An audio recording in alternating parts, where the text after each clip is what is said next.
Hey, it's been a long time since I put a flight sim video up here on YouTube, and glad to be back. I hate to say it, but the coronavirus is actually one of the reasons that I reinstalled flight sim, because I had started a business, and frankly, because of the virus, that business is not doing anything right now.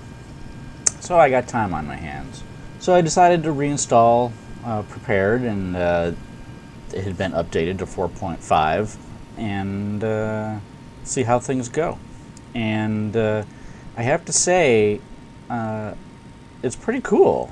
I've changed some of the settings that I use, but and also I've had a new CPU since I was on here last couple years ago. I went from a Ryzen 7 1800X to a Ryzen 5 3600X. So that's really the only hardware change I have. But it does make a difference. Right now I'm flying the Maddog, and I'm on approach to 13 left at Bogotá, or El Dorado Airport by PK Sim. Really good airport. This is an Avianca MD-83. Not great timing because I just declared bankruptcy, but I'm having a blast with the Maddog. I also switched from the iFly 737 to the new PMDG NGXU, and but this one, when it comes to performance, this one does great. And this airport is a pretty big airport. It's pretty busy. It's not bad on frames. If I'm flying in the 737 with full traffic, it might get a little dicey, but with the Maddog, it's not a big deal. I did do a semi-manual approach here. One of the things about the Maddog is if you just let it go all VNAV all the way, it'll screw you somewhere along the line. But if I take a more manual approach and stay in control, generally things turn out a little better. One thing about restarting in the flight sim world here, they've already got V5 out for Prepared. I'm not planning on getting that right away, at least. You've got Microsoft coming out with their sim soon. I'm not sure when that'll happen with the coronavirus going around, but we'll see where that shakes out. With V5 though, I haven't gotten every version of Prepared. In fact, the only two versions I've purchased are 2 and 4. Be nice if they had an upgrade option, but that's neither here nor there.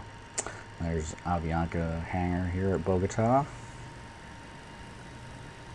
Another big change that I've got in my simming is I'm not using UT Live anymore for AI.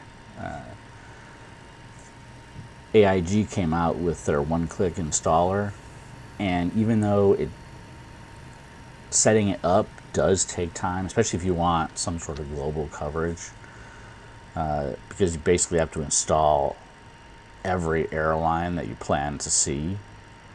But once it's set up, it's great. It's a really nice system. I've got Payware AI aircraft, so I might as well take advantage of it.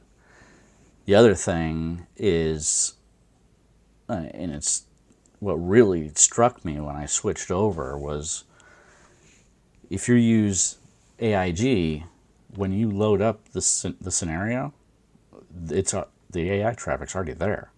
It's instant. In fact, some sceneries, like some of the FS Dream Team sceneries, they take a little longer to load. The AI aircraft will be there before the scenery is loaded. When I was using UT Live, usually you would have to wait, a certain amount of time before the aircraft spawned in your sim.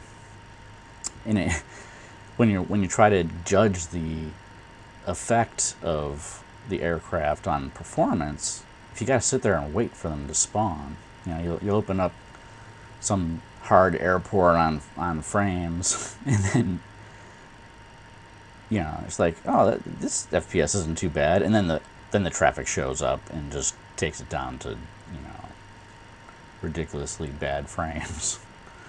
There are some airports with my current system, which is not overclocked, by the way. It's just a straight 3600X.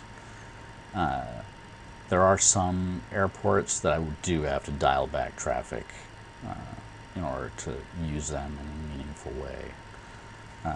This really isn't one of them. I actually do have this at I don't have it at full traffic. I have it at 80%, and I have no problems in the Maddog. 80% in the NGXU, that'd be a little dicey. I'm probably right now in the high 20s, low 30s for frame rates.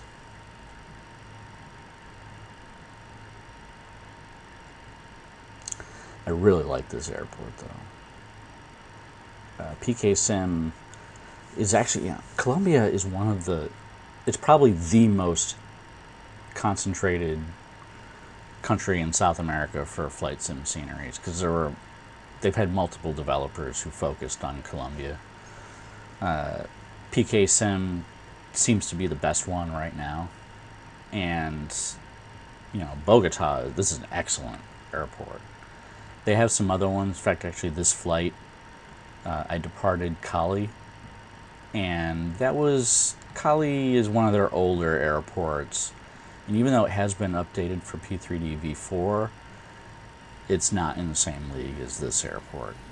I just purchased Cartagena, so I'm gonna fly there and check that one out, but I haven't been there yet.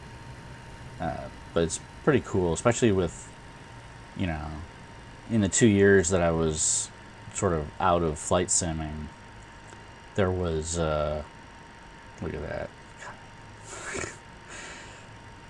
In the 2 years I was out of flight simming, you had open land class South America and Africa show up from Orbix, and they are, that kind of opened up a lot of areas for simming. So I actually got quite a few South American airports, although there's some key ones that aren't available for P3D right now. So like, I would love to get a Lima, and I would love to get multiple Bolivian airports. I would love to have too. La Paz, Viru, give me those things. That would give me a nice network. I do have some Brazilian ones too. Paulo Ricardo's got some good stuff for like Rio de Janeiro, and I've got one of the Sao Paulo airports too. So there's a pretty good selection of South American airports. There are definitely some key ones I would love to see for prepared, but the ones that are here are actually pretty good. Got some nice high altitude airports. Flightbeam has Quito in Ecuador. That was actually the very first flight. I don't know, not sure if it's a good idea to fly there before you fly anywhere else. But most of my flying's been the Maddog so far. I actually have not even installed any GA aircraft, and I have not installed like Orbix regions. I've been just doing open land class and really just flying airliners.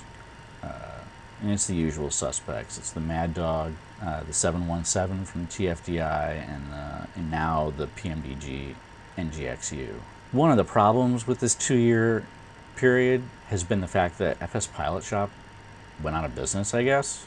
And I had bought quite a bit from them, so I've been having to go to a lot of developers and give them the purchase information, and most of them have been pretty good. I've been able to get the licenses either back or get upgrades, and get things, get some of the things that I had before, because if I try to install it, I was unable to install them. One example that I just got from Majestic is I got the Q400.